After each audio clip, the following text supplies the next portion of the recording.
je suis préhistorienne. Je travaille essentiellement sur les comportements des Néandertaliens et des premiers hommes modernes en Europe.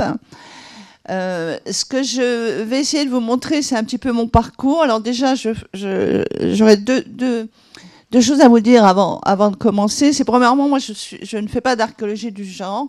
Ça, c'est des collègues. Il y a d'autres compétences. Et ça, je ne suis absolument pas compétence. Mais j'ai eu un parcours, c'est vrai, qui m'a amené à certaines constatations. Et c'est de ça, voilà, que je vais vous parler aujourd'hui. C'est ce cheminement que j'ai fait.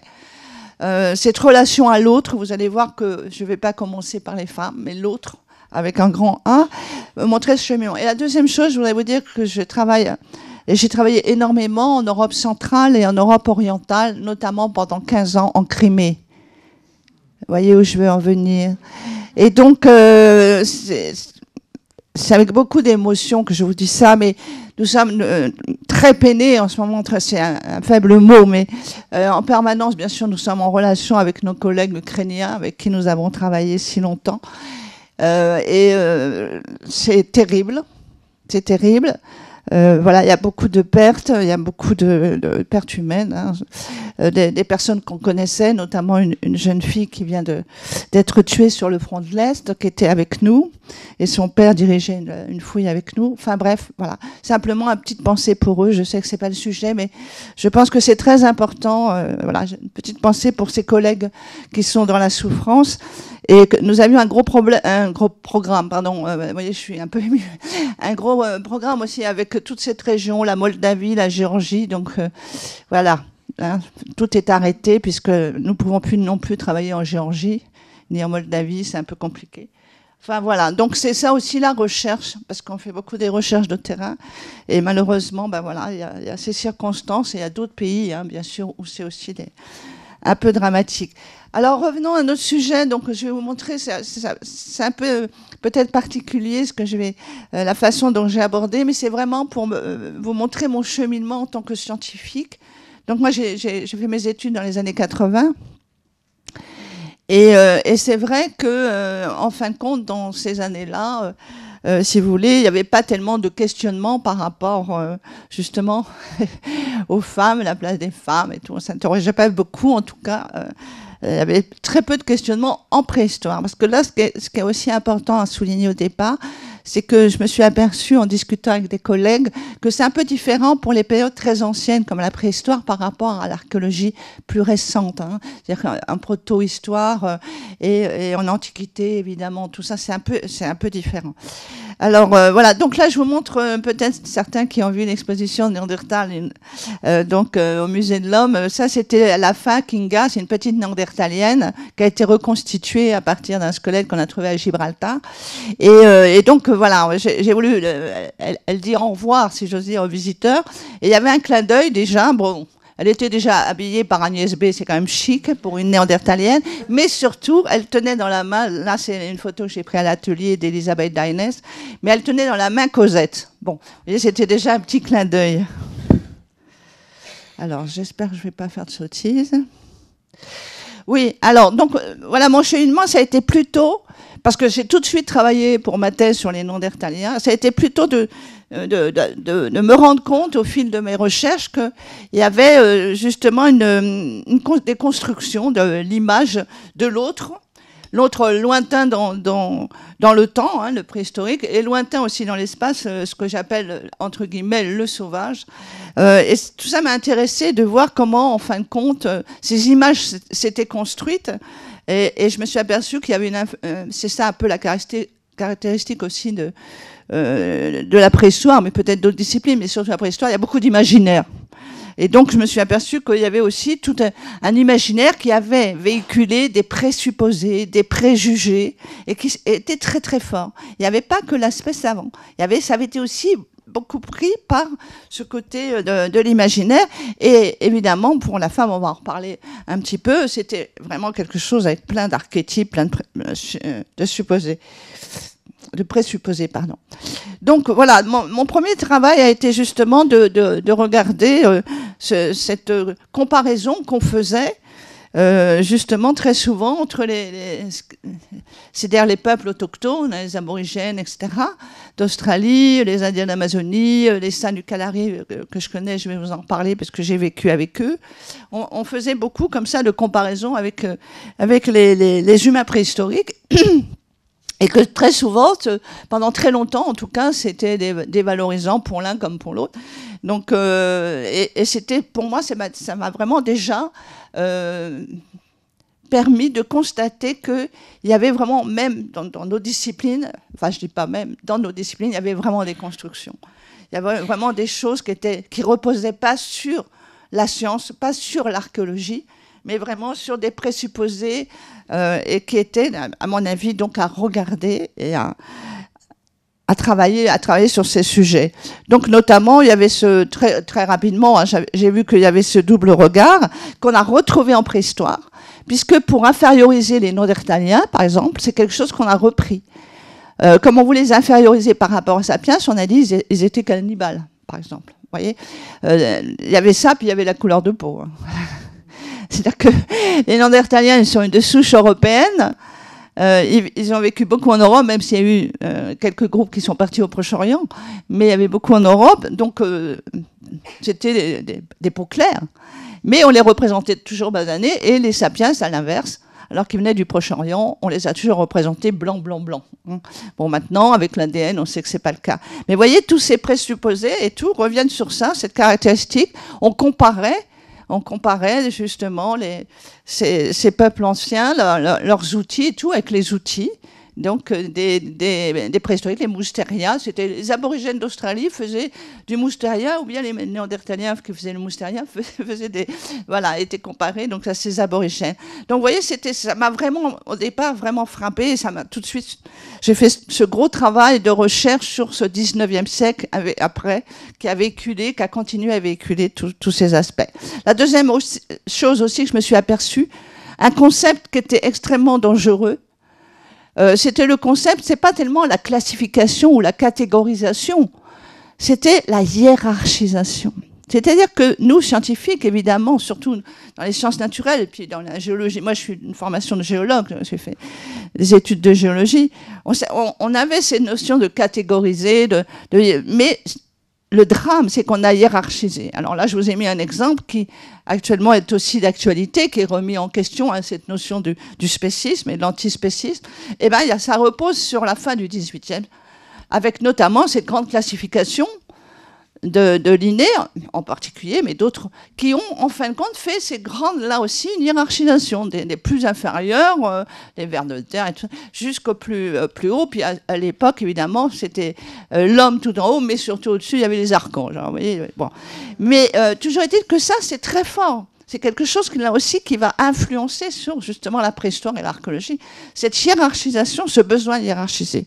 Et justement, ce 19e siècle, où se forge la discipline de la préhistoire, puisqu'il va falloir attendre évidemment le transformisme de Lamarck et bien sûr la théorie de l'évolution, et ben c'est un siècle où il va y avoir vraiment ce qu'on appelle la mal-mesure de l'homme, hein, comme disait Stéphane Jay Gould, c'est-à-dire qu'on va prendre des mesures, on va mesurer, et là aussi, à partir de ces mesures, de cette anthropologie physique qui va être très, très, très forte, et ben là, on va choisir des critères, et ces critères, on va les comparer, évidemment, les mesures obtenues sur tous les humains contemporains, et on fera la même chose d'ailleurs sur les fossiles, on dira la même racialisation, et ben on va les comparer aux grands singes. Et plus vous avez des indices qui se rapprochent de ceux des grands singes, plus vous êtes inférieur. Voilà comment ils ont pratiqué.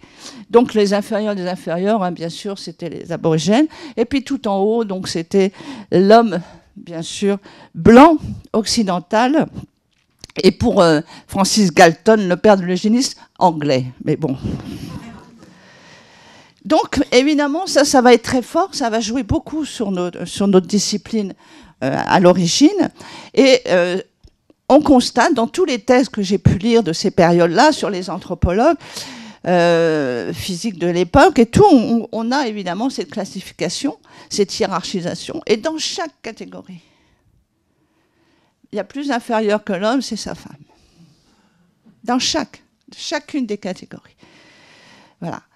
Et là, je vous ai mis la pauvre Vénus Hottentote, qui a beaucoup souffert, comme vous le savez, et qui est vraiment là, le modèle qui, alors elle, non seulement c'est une Hottentote, et en plus c'est une femme. Donc, tous les outrages. Donc, vous voyez, c'est des choses qui m'ont... Petit à petit, je me suis rendu compte de ça, et donc j'ai vu qu'il y avait cette construction de l'infériorité des femmes qui reposait, parce que là, nous sommes au 19e siècle, hein, je parle de mes prédécesseurs qui se sont intéressés à la préhistoire. Il y avait encore cette influence, bien sûr, de la religion. Et c'était très fort, et en plus, c'est une discipline où nous avons eu beaucoup d'abbés.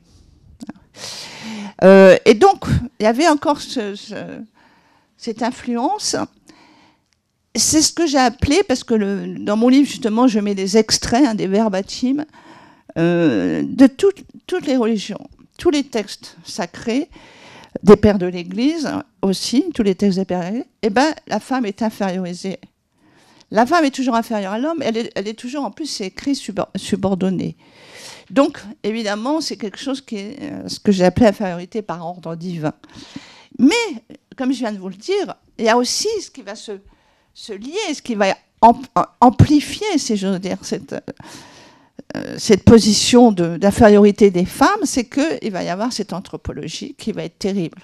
Il va être terrible parce que, notamment, je prendrai qu'un exemple, c'est parce que sinon je serais beaucoup trop longue, sur la taille de la boîte crânienne.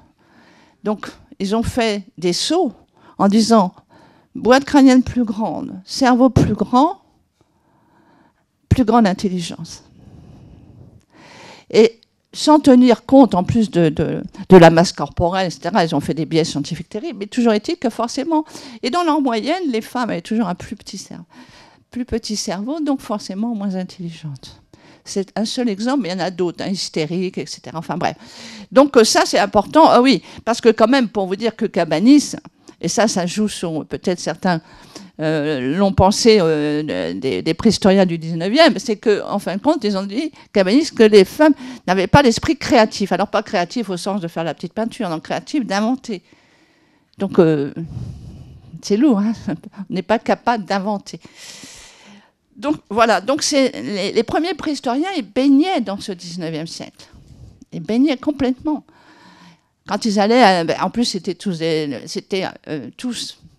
des gens qui appartenaient à une certaine catégorie, c'est-à-dire qu'elle allait à l'école, qu'elle allait à l'université, donc qui étaient influencés par évidemment toutes ces nouvelles disciplines, et notamment cette anthropologie.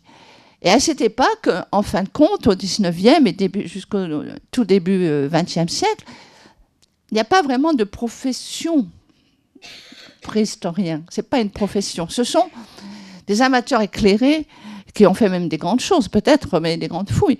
Mais ce sont des instituteurs. Donc, je vous l'ai dit, beaucoup d'abbés. Ce sont des médecins, ce sont des hommes de loi. Donc, ils vont développer cette discipline, si j'ose dire, ce ne sont que des hommes, entre hommes. Et quand on regarde les premières...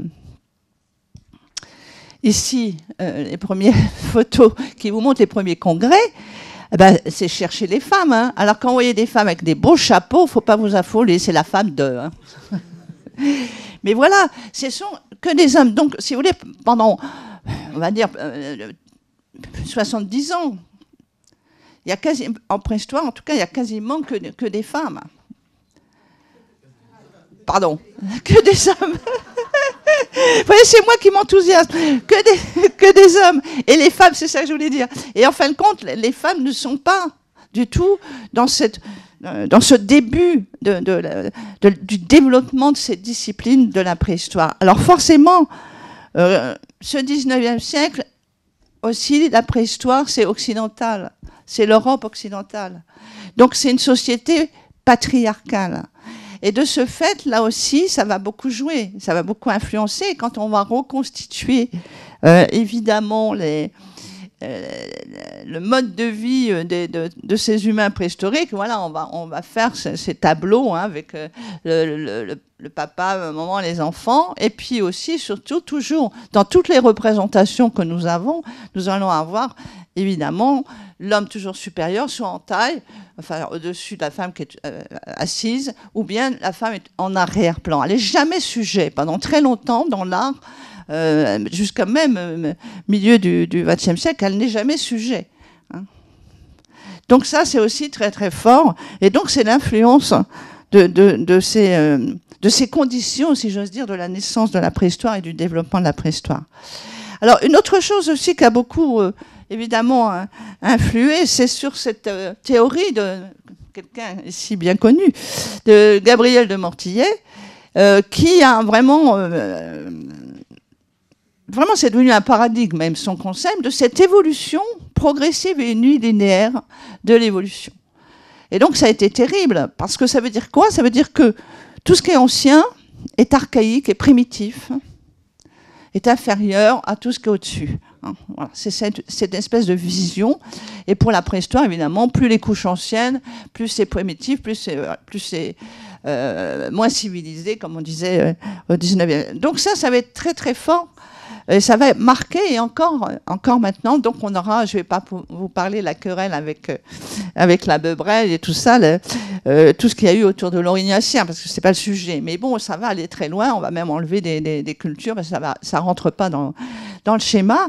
Donc ça va être quelque chose qui va être très fort, et c'est pour ça que quand j'ai travaillé justement sur les Néandertaliens, qui m'ont amené à toute cette réflexion, c'était ça, c'est-à-dire que pendant très longtemps, même dans les années 80 et 90, je vous assure, les Néandertaliens étaient considérés vraiment comme très inférieurs. Très, très inférieurs.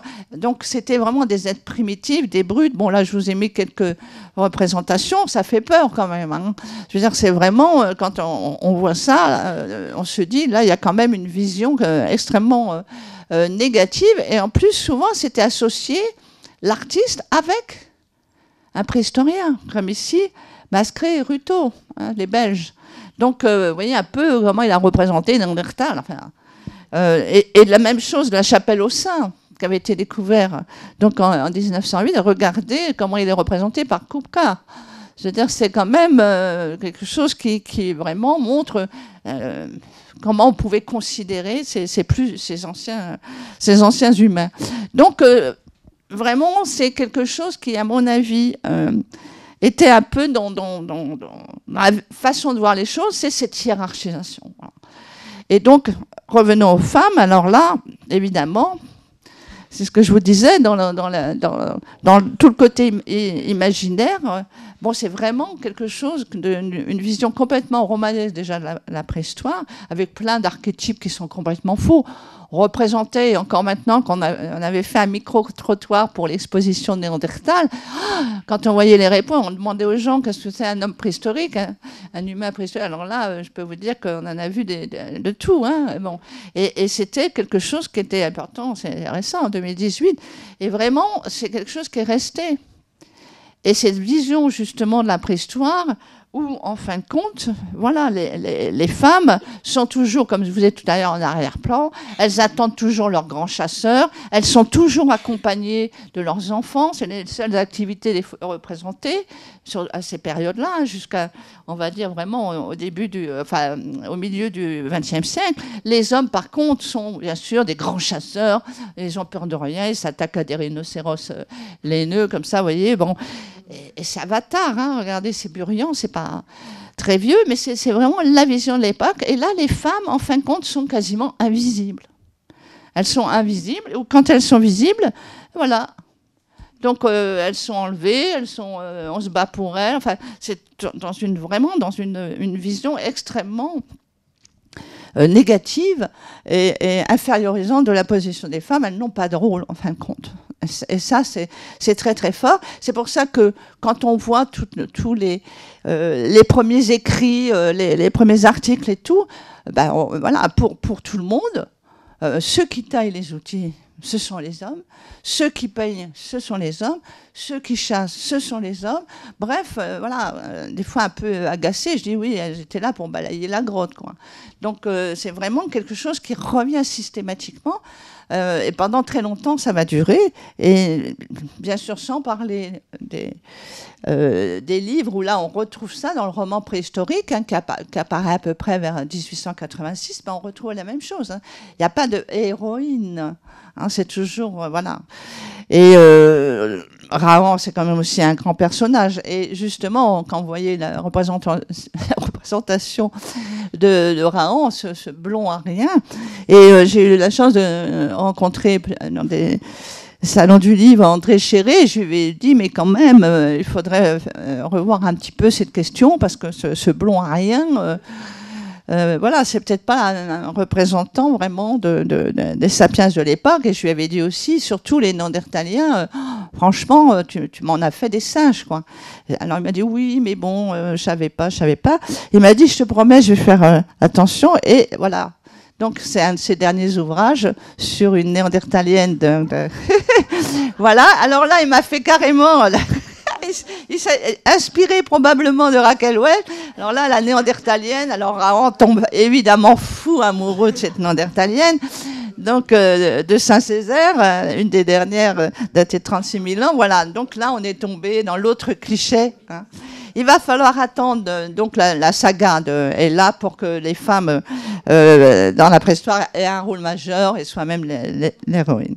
Alors, bien sûr, tout ça, c'est quelque chose qui remonte, hein, on parle là du 19e, on parle bien sûr du début 20e, et je me suis posé la question, mais surtout maintenant, à notre époque, pourquoi on a encore beaucoup de représentations des femmes, des tâches des femmes comme ça, extrêmement dans des archétypes.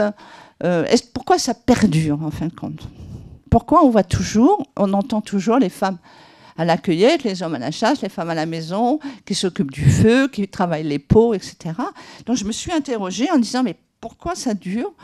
Et évidemment, j'avais déjà ma petite idée, parce qu'en fin de compte, on revient à ce comparatisme ethnographique.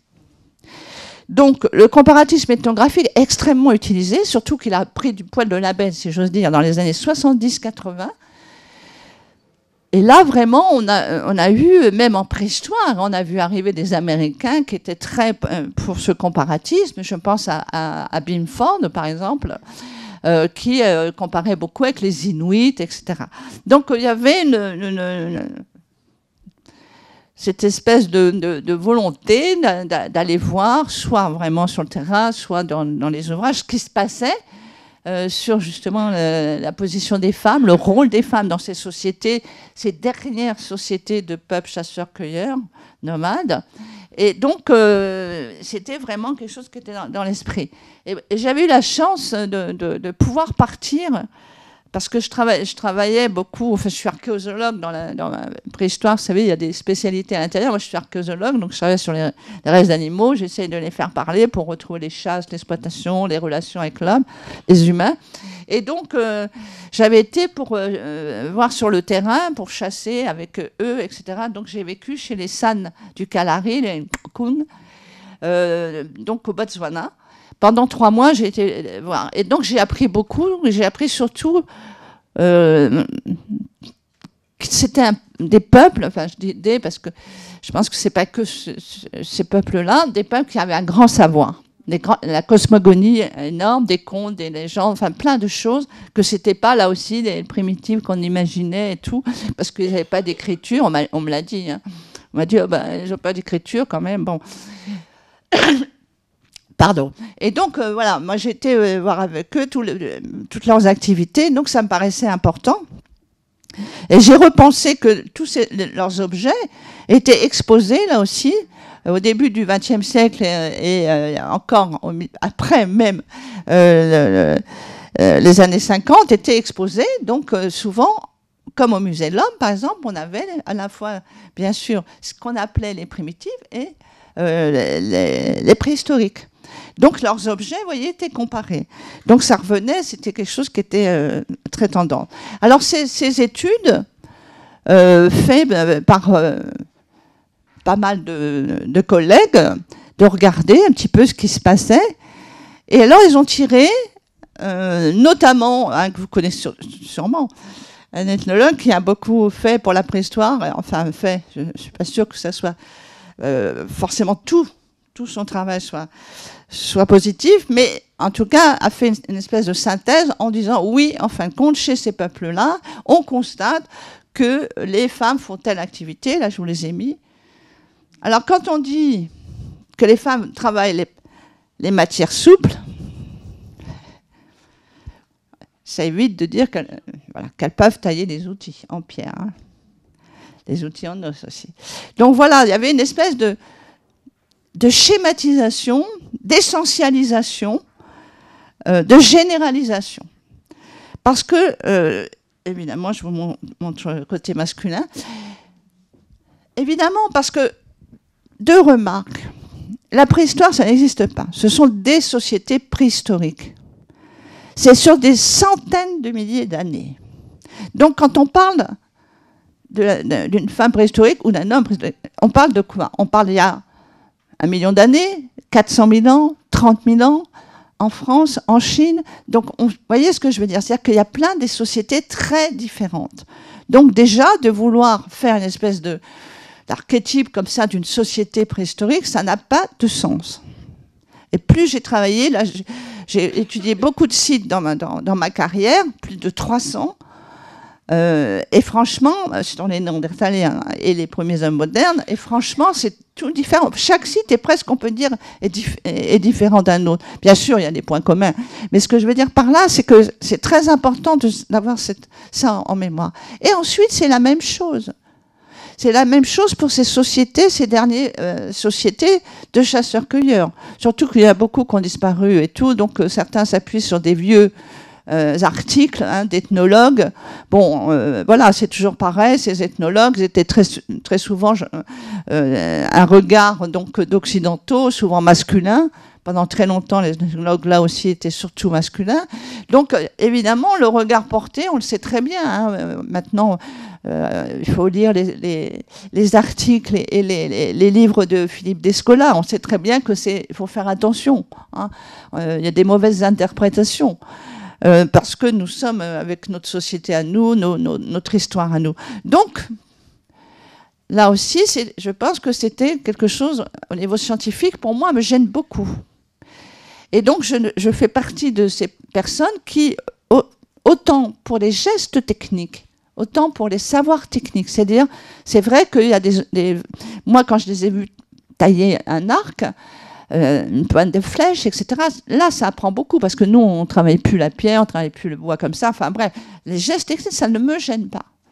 Au contraire, c'est extrêmement enrichissant. Mais de vouloir penser que leur structure sociale actuelle et leur cosmogonie aussi sont les mêmes, pour moi, c'est gravissime. Parce que ça, on ne peut pas le dire. Ils ont 10 000 ans d'histoire. Ces peuples-là ont 10 000 ans d'histoire. Par exemple, les San, là, que je vous montrais, Shoroka, et donc, ils ont 10 000, ils ont, eux, connu, enfin, eux, leur société, ont connu des changements importants. Ils ont vu, ils étaient toute l'Afrique australe, présente, toute l'Afrique australe, ils ont vu arriver les Bantous, après ils ont vu arriver les Zoulous, ils ont vu arriver les Blancs, etc. Enfin, tout a changé. Leurs structures, ils ont échangé, etc. Même s'ils sont restés chasseurs-cueilleurs, il y a des changements dans leur société et dans leur cosmogonie. Je l'ai vu aussi parce qu'il y a des superbes peintures rupestres. Ils savent même plus ils savent que c'est leur ancêtre il y a longtemps, mais ils savent plus interpréter. Donc, vous voyez, c'est quelque chose qui, à mon avis, est très important. Et au niveau éthique, moi, ça me choque beaucoup de dire que ces gens, c'est des représentants, c'est des humains préhistoriques fossiles. Comment on peut dire ça? Ils ont 10 000 ans d'histoire. Donc, vous voyez, ça me gêne. Et donc, je ne suis pas en accord sur ce comparatif, sauf, je le répète bien pour vraiment dire les choses, sur les gestes techniques, les savoir-faire techniques, et ça, c'est très important et très intéressant. Mais sinon, je pense qu'il faut être extrêmement prudent pour calquer. D'autant plus que si je prends ces arguments, chez par exemple certains groupes aborigènes d'Australie, notamment du Nord, les femmes sont des chamanes et les femmes peignent. Donc, vous voyez, il y a aussi plein d'exceptions. Donc, ce qui est important pour moi, c'est plutôt toujours de revenir aux preuves archéologiques. Pour terminer, je vais prendre, je sais pas quelle heure, 2 exemples où on a beaucoup de mal à proposer d'autres hypothèses. Parce que dans mes recherches, ce dont je me suis aperçue, c'est qu'en fin de compte, il n'y avait pas de preuves archéologiques pour beaucoup de ces tâches, de ces activités. Par exemple, et là vous connaissez tous les bifaces, quand vous voyez un biface, on peut tout vous dire. Mes collègues spécialistes des outils paléo peuvent tout vous dire sur ce biface. Hein? S'ils font la tracéologie, à quoi c'est. Mais personne ne peut vous dire qui l'a taillé. Il n'y a pas de moyen de le montrer. Voilà. Donc, je veux dire, par exemple, c'est pourquoi toujours laisser penser maintenant, avant c'était vouloir dire, mais là, laisser penser que c'est forcément des hommes. Sauf qu'ils vont dire, oui, mais regarde, chez les peuples chasseurs-cueilleurs. Non. Et en plus, maintenant, on le sait très bien qu'il y a beaucoup de mes collègues préhistoriennes, spécialistes des outils, qui taillent très bien. Hein. Donc, vous voyez, ça, c'est quelque chose qui est important. De même que là, je parlais de l'art, c'est pareil. Quand vous voyez une peinture sur une paroi, mais pourquoi on a toujours mis, même dans tous les livres de vulgarisation, même quand on était étudiant, moi, tout ce que j'entendais, pourquoi on a toujours dit que c'était les hommes qui avaient peint, ou les hommes qui avaient fait les petites statuettes féminines? Mais il n'y a rien qui le prouve. Et ça, c'est un premier constat qui est extrêmement important, c'est qu'il n'y a pas de preuves, sauf toujours me ressortir ce côté de comparatisme. Alors, l'art, tout ça, on y arrive à peu près, mais alors, là où vraiment... Il y a 2 endroits, et mes collègues, peut-être de cet après-midi, en parleront.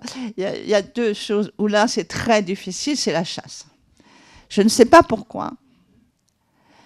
Il y a beaucoup de problèmes pour faire accepter l'hypothèse, parce que, justement, moi, je ne dis pas, parce que quand il n'y a pas de preuve, on ne peut pas dire... Mais l'hypothèse que des femmes chassaient, c'est extrêmement compliqué. Il y a une espèce de blocage de le penser. Alors, les études qui ont été faites, il y a des études qui ont montré qu'en fin de compte, il y avait des femmes de peuple chasseurs-cueilleurs qui chassaient, mais on va discuter les preuves, oui, mais si, mais ça, bon, bref, voilà, parce qu'on a trouvé des endroits où étaient associés à des sépultures de femmes, étaient associés des armes de chasse. Alors on va dire, oui, mais on n'enterre pas forcément avec les objets qui représentent la fonction de la personne de son vivant. Mais quand c'est l'inverse, quand ce sont des hommes, on ne s'est jamais posé la question, est-ce qu'on enterre vraiment? Vous voyez, c'est-à-dire qu'en fin de compte, il y a toujours, on bute sur de vouloir faire passer simplement l'hypothèse de dire, mais attendez, puisqu'on ne sait pas mettre en évidence scientifiquement qui s'est chassé ou pas, ou bien qui a taillé ses... Pourquoi ne pas envisager quelque chose de différent? Parce que ces sociétés, elles sont différentes. Pourquoi voulez-vous qu'elles aient exactement les mêmes structures sociales, les mêmes façons de répartir les tâches? Là, vous faites des suppositions. On peut très bien, dans ces périodes très lointaines, envisager des sociétés basées sur autre chose, par exemple sur une division des tâches qui soit basée sur les compétences, sans faire attention à l'âge ou à faire attention au sexe. Et bien ça, même ça, c'est difficile. Il y en a beaucoup qui acceptent. Mais même ça, de simplement remettre en question ça, c'est très difficile. Et c'est quelque chose qui est assez surprenant. Et le seul, je vous assure, argument qu'il leur reste, c'est ce comparatisme. C'est tout. Mais je pense que c'est vraiment quelque chose qu'il faut revoir. Et je crois que ça me fait penser à Néandertal. C'est au début, quand j'ai commencé à repenser Néandertal d'une façon un peu différente. Et j'avais écrit Néandertal, une autre humanité. Alors là, on m'avait dit... comme ça, c'est peut-être un peu naïf.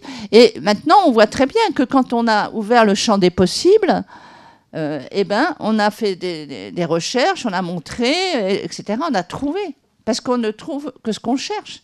Si vous dites, ben non, c'est pas possible, c'est pas comme ça. Bon. Et on a vu ces progrès. Et là, je pense que pour aussi ce questionnement, parce que qui est quand même passionnant, sur justement le rôle des femmes dans ces sociétés préhistoriques, notamment paléolithiques, là, dont je parle, eh ben, on va trouver des moyens.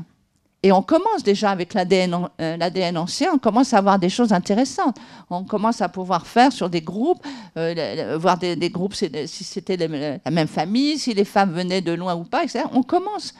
Hein, parce que je n'ai pas le temps de développer, mais on a déjà quelques renseignements sur cette façon de structurer leur société. Donc, on va trouver des moyens, on va trouver. Donc, je pense qu'il faut là être extrêmement prudent et là aussi, pas essentialisé. Je pense que dans certaines sociétés, il y avait des structures sociales qui étaient basées, par exemple, sur une division sexuée des tâches, et d'autres sociétés pas du tout. Des sociétés peut-être qui étaient très matrilinéaires dans ces périodes anciennes, parce qu'on sait toujours hein, l'enfant d'où il vient. Bref, il y avait sûrement des choses variées, diversifiées. Il n'y a pas une société comme ça, un archétype de société préhistorique. Et pour finir, quand même, là, c'est sur les guerrières, là aussi, c'est l'autre. Là aussi, là, c'est pas possible. Il y a beaucoup de résistance quand on dit, mais en fin de compte, là aussi, c'est diversifié. Il y a plein de sociétés où les femmes ne vont pas à la guerre. Il y a des sociétés anciennes où elles allaient à la guerre quand elles étaient, par exemple, chez les Celtes. Donc, quand elles étaient sans enfants, etc., ça pouvait arriver pour défendre. Donc, là aussi, c'est plus complexe et varié. Et c'est pas en fonction, là aussi, seulement du sexe. Et juste pour vous dire sur la tombe de Birka, d'ailleurs, il y a eu un documentaire fiction là, qui a été fait à la télévision, ils en ont reparlé. Mais je souris parce que donc les archéologues et tout, des collègues femmes qui ont repris ces études dans les années 2010, qui ont repris les chantiers de fouilles, qui ont agrandi, parce que Birka, il y a plein de tombes, hein, il y en a plein sur l'île de Birka. Donc, et quand ils ont repris et tout, ils ont fait de l'ADN. Et puis, cette tombe, notamment, je ne sais plus le numéro, je ne me rappelle plus, elle s'est découverte à la fin du 19e siècle, elle servait d'archétype au grand chef viking. Hein, voilà. Grand chef viking, masculin évidemment, et tout ça, parce que cette tombe est absolument formidable. Hein. Elle est accompagnée, il y a deux chevaux sacrifiés, il y a du mobilier funéraire formidable, des armes incroyables, un jeu peut-être de stratégie de guerre, par exemple, comme un jeu de Go. Enfin, bref, c'est une tombe extrêmement riche. Et donc, en 2010, pardon, quand les nouvelles études sortent, et ben là, voilà, on a ressorti cet argument dont je vous ai parlé tout à l'heure.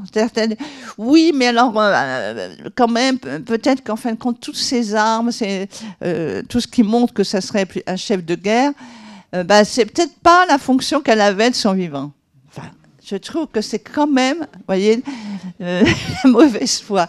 Voilà, et vraiment, c'est quelque chose qui peut quand même énormément choquer.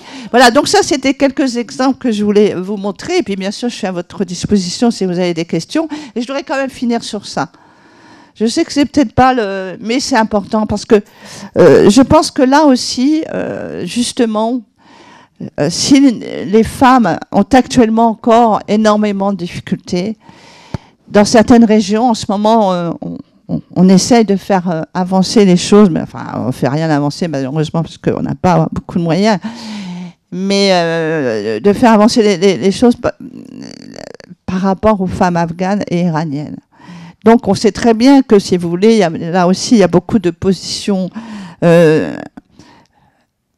masculines, on va dire, qui ne prennent pas justement comment on peut dire l'ampleur de la situation de certains.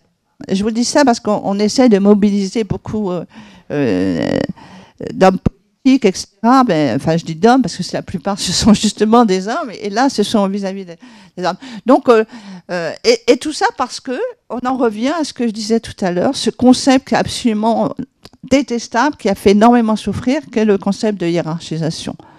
Parce que, comme a dit un chef taliban, un homme, ça vaut 2 femmes. Donc, vous voyez, et je pense, alors je dis chef taliban parce qu'il l'a dit, mais je pense qu'il n'est pas le seul à penser ça, qu'encore maintenant, et c'est vraiment basé sur cette hiérarchisation qui fait qu'il y a des inférieurs et des supérieurs, donc des subordonnés, des dominés et des dominants. Je vous remercie.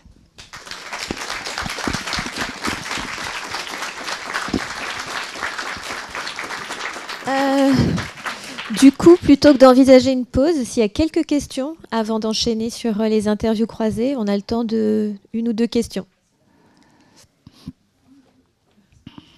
Oui, pour des questions. Bonjour, je vous remercie pour tout ce travail, ce formidable travail. J'avais juste une question. Lors de vos multiples voyages, est-ce que vous avez pu rencontrer des sociétés matriarcales, où règne le matriarcal? Alors, justement, c'est un sujet très, très important. Et actuellement, et là aussi en discutant avec des ethnologues, il n'y a pas vraiment de société matriarcale. On a discuté sur les NA, N-A, hein, donc en Chine, mais parce que le matriarcat a été construit, ce terme, en versus du patriarcat. C'est un terme relativement récent. Et le patriarcat, contrairement au matriarcat, c'est que le patriarcat est inscrit dans la loi. C'est-à-dire qu'il est inscrit dans le code romain, et il est inscrit dans le code Napoléon.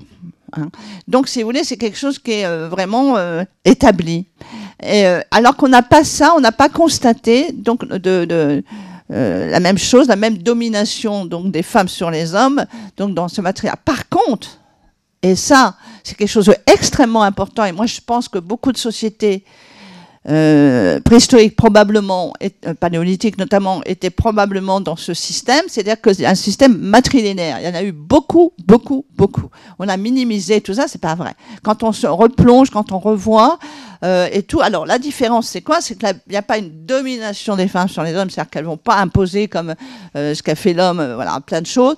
Là, par contre, ce qui est important, c'est que c'est elles qui transmettent le nom, les biens, les savoirs, les savoir-faire, qui ont un rôle majeur dans tout ces, notamment la transmission des savoirs et des savoirs. Donc ça, par contre, oui. Il y a eu beaucoup, beaucoup de sociétés. Malheureusement, petit à petit, on le voit en Afrique ou en Asie, avec l'arrivée notamment de certaines religions, ça a fait changer beaucoup de sociétés. Mais à la base, il y en avait beaucoup. Avant ce XXe siècle, qui a pas mal modifié, notamment qui a fait que le système patriarcal s'est quand même extrêmement développé dans beaucoup, beaucoup de régions et a remplacé le système matrilinéaire.